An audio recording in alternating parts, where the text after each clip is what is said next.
नमस्कार दोस्तों। तो आज हम आपके लिए लेकर आए हैं फिर से कंप्यूटर फंडामेंटल की सभी बेसिक कंप्यूटर के बारे में जानकारी। ठीक है, तो हम चलते हैं एक एक कंटेंट और एक एक क्वेश्चन को देखते हुए। ठीक, कंप्यूटर फंडामेंटल, कंप्यूटर की मूल बातें कि कंप्यूटर कैसे कैसे काम करता है, ये सब चीज़ें हम लोग पहले की कक्षाओं में जान चुके हैं। तो कंप्यूटर की मूल बातें क्या हैं, फंडामेंटल्स क्या है। तो कंप्यूटर की मूल बातें जानने के लिए क्या करना है, हमको समझना है कि ऑपरेटिंग सिस्टम एक एक सिस्टम सॉफ्टवेयर होता है जो उपयोगकर्ता और कंप्यूटर हार्डवेयर के बीच में एक इंटरफेस का काम करता है। मतलब कि ये सेतु का काम करता है, और सेतु जो काम करता है वो जोड़ने का काम करता है। जैसे कोई अगर पॉइंट है कहीं पे,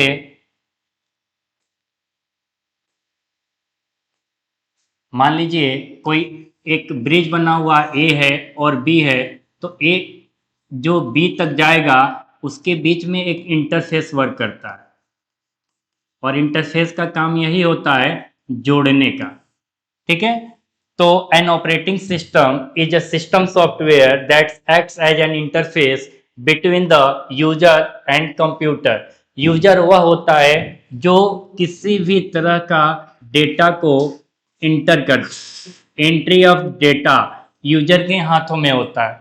ठीक है, और सॉफ्टवेयर वो होता है जो कि हम उससे किसी भी तरह का इंस्ट्रक्शंस देते हैं और हमारा वो सिस्टम परफॉर्म करता है। ठीक है, ऑपरेटिंग सिस्टम का ये काम होता है। फिर हम ऑपरेटिंग सिस्टम के कार्य को जानेंगे, फंक्शन ऑफ ऑपरेटिंग सिस्टम, कि कैसे कैसे ऑपरेटिंग सिस्टम अपना अपना फंक्शन करता है।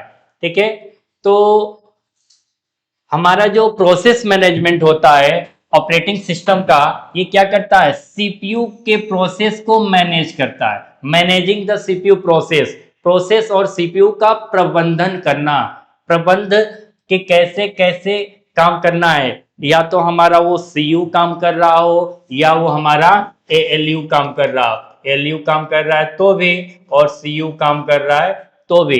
इसके काम किसका हो जाता है, प्रोसेस मैनेजमेंट का, कि कभी कंप्यूटर ने इनपुट दिया, प्रोसेस किया, उसको रिजल्ट कन्वर्ट करने के लिए आउटपुट दिया।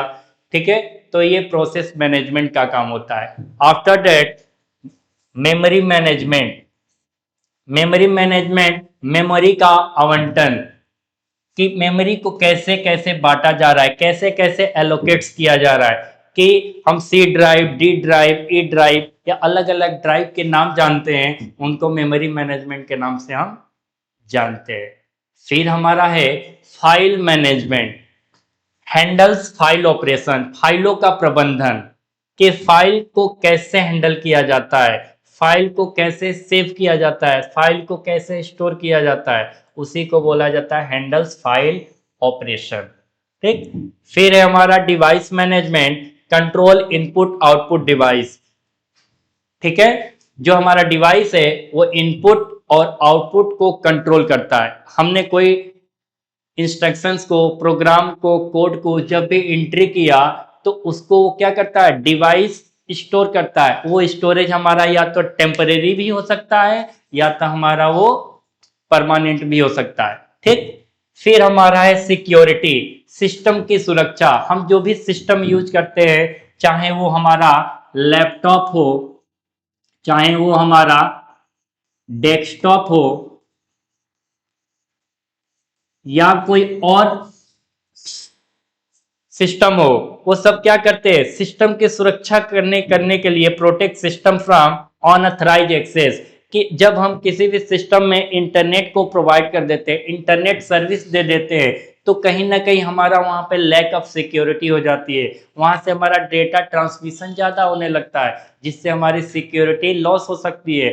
उसको बोला जाता है अनऑथराइज एक्सेस। तो हमारे सिस्टम में क्या होना चाहिए, ऑथराइज एक्सेस होना चाहिए। ठीक है, फिर हमारा है types of operating system, operating system के प्रकार, कि ऑपरेटिंग सिस्टम होता क्या है जान लिए, ऑपरेटिंग सिस्टम का काम कैसा होता है जान लिए। ऑपरेटिंग सिस्टम कितने प्रकार के होते हैं, अब उस पर हम चलते हैं। ठीक है, तो ऑपरेटिंग सिस्टम का जो फर्स्ट हमारा पार्ट है उसको बोला जाता है बैच ऑपरेटिंग सिस्टम। मतलब कि ये एक ग्रुप में काम करता है, एक बैच में काम करता है, ये सिंगल परफॉर्मेंस नहीं करता है, सिंगल टास्किंग नहीं करता है, ये मल्टीटास्कर है। ठीक है, तो executes job in a batches. जैसे कि किसी कंपनी या किसी ऑर्गेनाइजेशन में कोई बड़ा सा प्रोडक्ट या प्रोजेक्ट बनाने के लिए दे दिया जाता है, एट दैट टाइम वो काम क्या करते हैं, वो बैच ऑपरेटिंग सिस्टम का वर्क करते हैं। और वो जो काम करता है उसका बेस्ट एग्जांपल है IBM OS। IBM OS को बोला जाता है, ठीक, जो कि क्या काम करते हैं, बैच में काम करते हैं, जो कि कभी भी हम सोच नहीं सकते हैं कि एक या दो, सिंगल और टू और थ्री, ये always work in a multiple. ठीक, फिर हमारा time sharing operating system. Time sharing, जैसे कि यहाँ बैच ऑपरेटिंग सिस्टम हो गया था, सेम है यहाँ टाइम शेयरिंग। यहाँ पे हमारा सिस्टम भले एक हो लेकिन टाइम शेयर कर दिया जाता है। ठीक है, जिसको बोला जाता है multiple user eight same time. जैसे कि हम एक लैपटॉप ले लिए या डेस्कटॉप ले लिए और बहुत सारे यूजर बैठ करके एक ही सिस्टम को ऑपरेट कर रहे हैं, हम उस समय बोल सकते हैं multiple user in a single system. ठीक है, तो वो हमारा एग्जांपल है यूनिक्स का। ठीक है, एक साथ कई उपयोगकर्ता होते हैं, एक साथ कई लोग मिलकर के एक ही काम को भी कर सकते हैं, या तो कई लोग मिलकर के बहुत सारे काम को भी कर सकते हैं।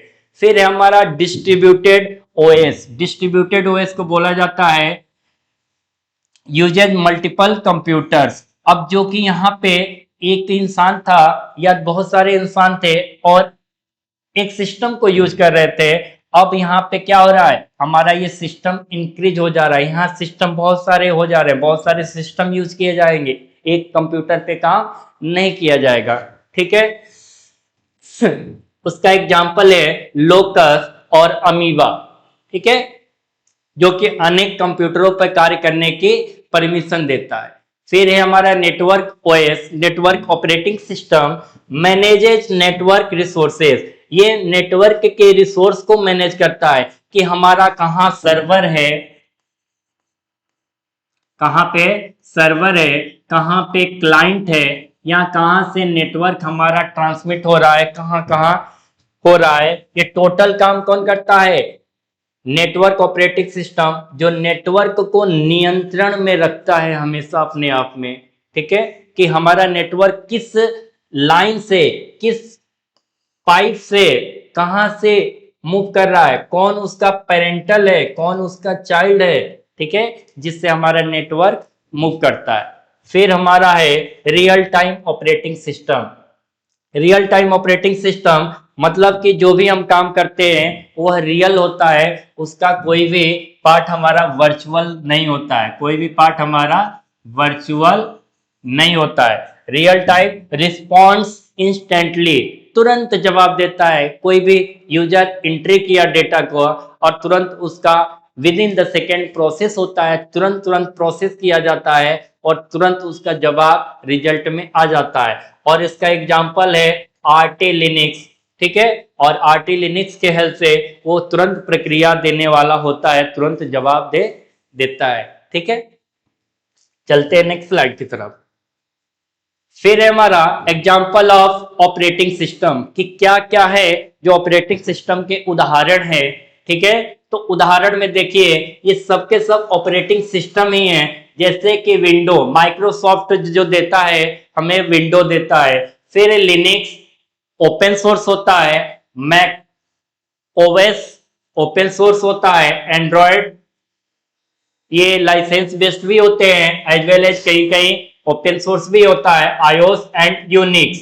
ये सब के सब हमारे क्या है, एग्जाम्पल ऑफ ऑपरेटिंग सिस्टम। ठीक है, फिर हम चलेंगे बूटिंग प्रोसेस पे कि बूटिंग प्रक्रिया क्या होती है। The process of loading the operating system, the process of loading the operating system into the computer memory when the computer is powered on। जब कंप्यूटर को चालू किया जाता है, जब कंप्यूटर को स्टार्ट किया जाता है, तब ऑपरेटिंग सिस्टम को मेमोरी में लोड करने की प्रक्रिया को ही बूटिंग कहा जाता है। जब आप देखते हो कि कंप्यूटर हो या मोबाइल हो या कोई भी डिवाइस हो, जो इलेक्ट्रॉनिक्स डिवाइस हो, जब हम उसको ओपन करते हैं तो ऐसा नहीं होता है तुरंत हमने स्विच ऑन किया, तुरंत पावर इन किया या पावर ऑन किया और तुरंत वो ऑन हो जाए, ऐसा पॉसिबल नहीं होता है। जो प्रोसेस होता है, जो टाइम टेकन होता है, उसी को बोला जाता है बूटिंग। ठीक है, तो बूटिंग को कि ये हर एक एंट्री डेटा के टाइम पे और आउटपुट डेटा के टाइम पे जो बीच में प्रोसेसिंग का काम होता है, जो प्रोसेस होता है, उसी को हम बोलते हैं बूटिंग। ठीक है, फिर है हमारा टाइप्स कि बूटिंग कितने टाइप्स की होती हैं। ठीक है, तो सामान्य तौर पे बूटिंग 2 टाइप्स की होती है। पहले बूटिंग का नाम है कोल्ड बूटिंग, पहले बूटिंग का नाम है कोल्ड बूटिंग और सेकेंड बूटिंग का नाम है warm booting. Cold booting cold cold booting जो होता है वो बिल्कुल कंप्यूटर के बंद वाली स्थिति में होता है। जब कंप्यूटर बंद हो और उसको हम स्टार्ट करें, ठीक है, तो उसको बोला जाता है कोल्ड बूटिंग। और वार्म बूटिंग क्या होता है, जैसे सामान्य तौर पे हम कंप्यूटर को शट डाउन करते हैं, रीस्टार्ट करते हैं, स्लिप करते हैं, उसको हम बोलते हैं वार्म बूटिंग, रीस्टार्ट करना एक तरह से। ठीक है, फिर है हमारा नेक्स्ट स्लाइड यूजर इंटरफेस, उपयोगकर्ता का इंटरफेस। ठीक है, और ये भी 2 तरह की होती हैं। फर्स्ट को बोला जाता है CLI और सेकेंड को बोला जाता है GUI। CLI का मतलब होता है कमांड लाइन इंटरफेस, CLI का मतलब होता है कमांड लाइन इंटरफेस, और इसका एग्जांपल होता है माइक्रोसॉफ्ट डिस्क ऑपरेटिंग सिस्टम। क्या होता है, देखिए MS DOS की भी फुल फॉर्म होती है माइक्रोसॉफ्ट डिस्क ऑपरेटिंग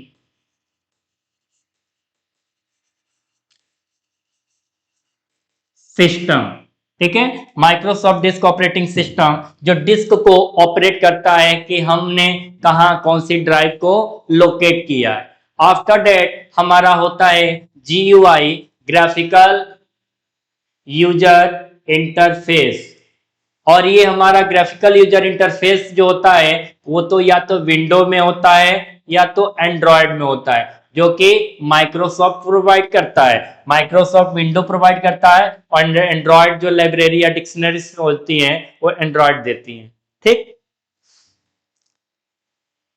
अब जो भी हमने अभी तक टॉपिक कंप्यूटर फंडामेंटल के पार्ट्स में हमने बूटिंग पढ़ा, कोल्ड बूटिंग पढ़ा, ऑपरेटिंग सिस्टम पढ़ा, वो चीजें हमने बेसिकली सही से समझा या नहीं समझा, उसको समझने कैसे, अगर हम कोई क्वेश्चन को सॉल्व करते हैं, कोई क्वेरी सॉल्व करते हैं और वो क्वेरी हमारा करेक्ट हो जाता है, तो हमको लगता है कि हमने जो भी बेसिक्स रूल पढ़े हैं वो बेसिक रूल पे हमारा आंसर एकदम करेक्ट बैठता है, तो हमारा वो कंसेप्ट क्या है, क्लियर है। और अगर वो गलत हो जाता है तो हम यही कह सकते हैं कि नहीं, हमने जो कंसेप्ट समझा वो कंसेप्ट कहीं ना कहीं अभी क्लियर नहीं है, उसके वजह से हमारा जो क्वेरी है वो सही से सॉल्व नहीं हो रहा है। तो हम चलते हैं कंसेप्ट के अकॉर्डिंग ही कुछ क्वेरी को सॉल्व करने, कुछ क्वेश्चन को एक एक करके समझने। ठीक है, तो फर्स्ट हमारा क्वेश्चन है which of the following is an operating system, निम्न में से दिए हुए में से कौन सा ऑपरेटिंग सिस्टम है।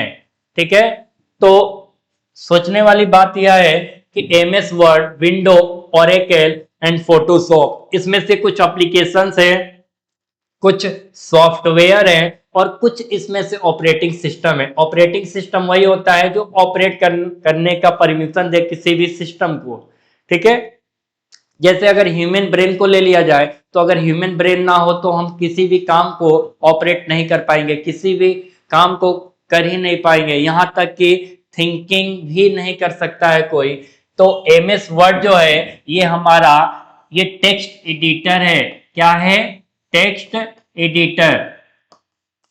यहाँ पे हम किसी भी तरह का टेक्स्ट लिख सकते हैं, वो टेक्स्ट हमारा नंबर में हो, या इमेज में हो या जो भी चीजें हो, हम उसको टाइप करके लिख सकते हैं, पेस्ट करके कर सकते हैं। ठीक है, ओरेकल ये हमारा एक सॉफ्टवेयर है ओपन सोर्स। फोटोशॉप ये भी हमारा एक एप्लीकेशन है जो कि हमारा ओपन सोर्स है। बट जो विंडो है ये हमारा विंडो ही क्या है, ये एक ऑपरेटिंग सिस्टम है जो माइक्रोसॉफ्ट के द्वारा लॉन्च किया जाता है, जो माइक्रोसॉफ्ट प्रोवाइड करता है। और अगर किसी भी सिस्टम में विंडो ना हो, किसी भी सिस्टम में विंडो का सेटअप ना हो, तो हम उस सिस्टम को ऑपरेट नहीं कर पाएंगे। इसी वजह से हम बोलेंगे कि window is an operating system. ठीक है, चलते हैं नेक्स्ट क्वेश्चन की तरफ। नेक्स्ट क्वेश्चन है the operating system acts as. Operating system कैसे कार्य करता है, ऑपरेटिंग सिस्टम का कार्य कैसे होता है। तो ऑपरेटिंग सिस्टम जो होता है उसको हार्डवेयर डिवाइस से कुछ भी लेना देना नहीं होता है।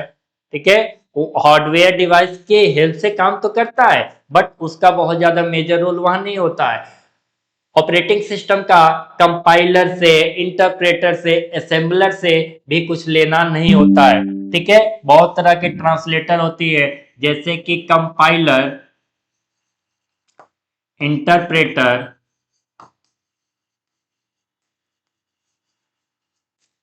And assembler.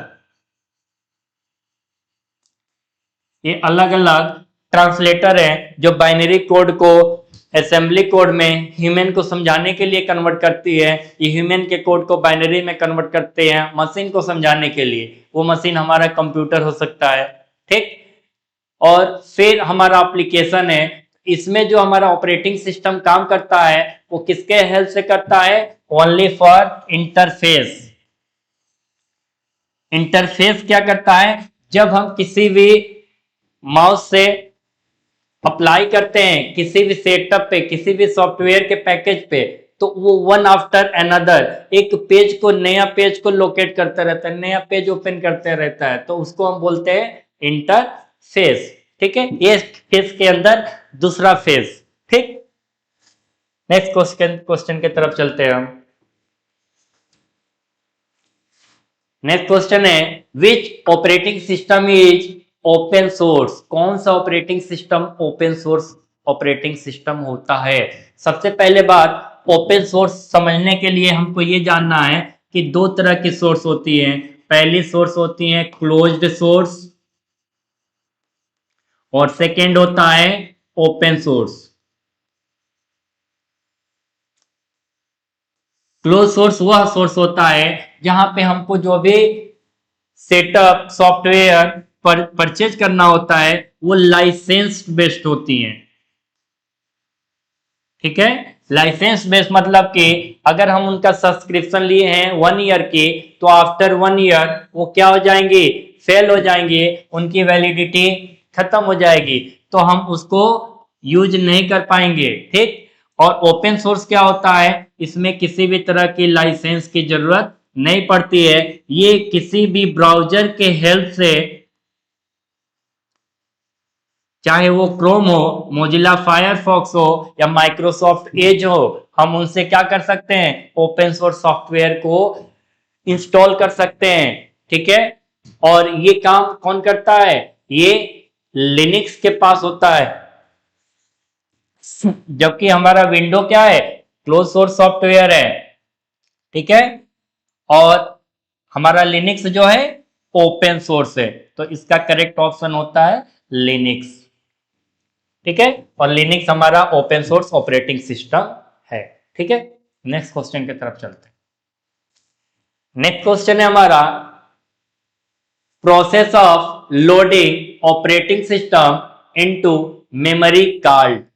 ऑपरेटिंग सिस्टम को मेमोरी में लोड करने की प्रक्रिया कहलाती है। ठीक है, एक एक ऑप्शन को देखेंगे कि लोडिंग करता है या बूटिंग या एग्जीक्यूशन या कंपाइलेशन। ठीक है, तो ऑपरेटिंग सिस्टम को मेमोरी में लोड करने की प्रक्रिया कहलाती है। तो लोड करना है तो हम लोडिंग नहीं कहेंगे। ठीक है, एग्जीक्यूशंस भी नहीं कहेंगे। कंपाइलेशन भी नहीं कहेंगे। तो मेमोरी में लोड करने की प्रक्रिया क्या है? बूटिंग है, जो कि अभी अभी कोल्ड बूटिंग और वार्म बूटिंग के नाम से जाने थे, कि जब हम किसी सिस्टम को ओपन करते हैं और ओपन होने में कुछ टाइम लगता है, तो उसके टाइम टेकन में जो प्रोसेस होता है उस प्रोसेस को हम बोलते हैं बूटिंग। और ये मेमोरी के हेल्प से होता है। जब मेमोरी होता है तभी बूटिंग होती है, ठीक है। जहां मेमोरी अवेलेबल ना हो वहां बूटिंग नहीं होगी। तो जैसे ऐसा नहीं है कि आप एक बल्ब को ग्लो कर रहे हो, स्विच ऑन किया और आप कहोगे कि बल्ब में तो मेमोरी नहीं है। तो बल्ब में जो स्टोरेज होती है, जो करंट स्टोर हो रहा है, जो स्विच में करंट सप्लाई स्विच से बल्ब तक जाती है, उसके बीच में जो स्टोरेज, अब जो एक्सटेंशन बोर्ड में स्टोरेज हुआ है, तो वो क्या काम करता है? वो एक तरह से बूटिंग करने का ही काम कर रहा है। वो सेव किया हुआ है, करंट तुरंत ऑन करते ही टर्मिनल तक पहुंच नहीं पाएगा, ठीक है। फिर हमारा नेक्स्ट क्वेश्चन है, which type of operating system allow many user at a time? कौन सा ऑपरेटिंग सिस्टम एक साथ कई उपयोगकर्ताओं को अनुमति देता है? मतलब कि कौन सा ऑपरेटिंग सिस्टम बहुत सारे यूजर को एक साथ काम करने का परमिशन देता है, कि आप एक ही सिस्टम पे बैठ के बहुत सारे यूजर काम कर लीजिए। वहां बहुत सारे सिस्टम अलग अलग नहीं होते हैं, सिस्टम एक ही होता है, बट वहां पे बहुत से लोग काम कर ले, ठीक है। तो ये बैच में नहीं होता है। बैच में बोला था कि वहां हमारा सिस्टम क्या होता है? एक होता है और बहुत सारे लोग काम कर लेते हैं, that is called as the batch, ठीक। फिर है टाइम शेयरिंग। टाइम शेयरिंग में कभी कभी ऐसा होता है कि हमारे पास एक सिस्टम हो और एक सिस्टम में कोई स्लॉटिंग कर दिया, कि पहले आप काम कर लिए, फिर दूसरा काम किया, फिर तीसरा काम किया, तो वो टाइम शेयरिंग हो गया, कि टाइम गिवन टाइम स्लॉट में ही आकर के अपना अपना काम करना है। फिर है रियल टाइम और फिर सिंगल यूजर। तो हमारा ऑपरेटिंग सिस्टम जो कई उपयोगकर्ताओं को एक साथ काम करने की अनुमति देता है, वो कौन देता है? Time sharing operating system. Time sharing operating system ही परमिशन देता है कि आप सब बहुत सारे उपयोगकर्ता एक साथ काम कर सकते हैं, ठीक है। Thank you. आज की जो हमारी ये क्लास है यहीं पे समाप्त होती है। और जो भी कंप्यूटर फंडामेंटल आपने समझा है, अब नेक्स्ट क्लास हमने कंप्यूटर फंडामेंटल की बेसिक्स को ही लेके आएंगे और क्लास को कंटिन्यू करेंगे, ठीक है।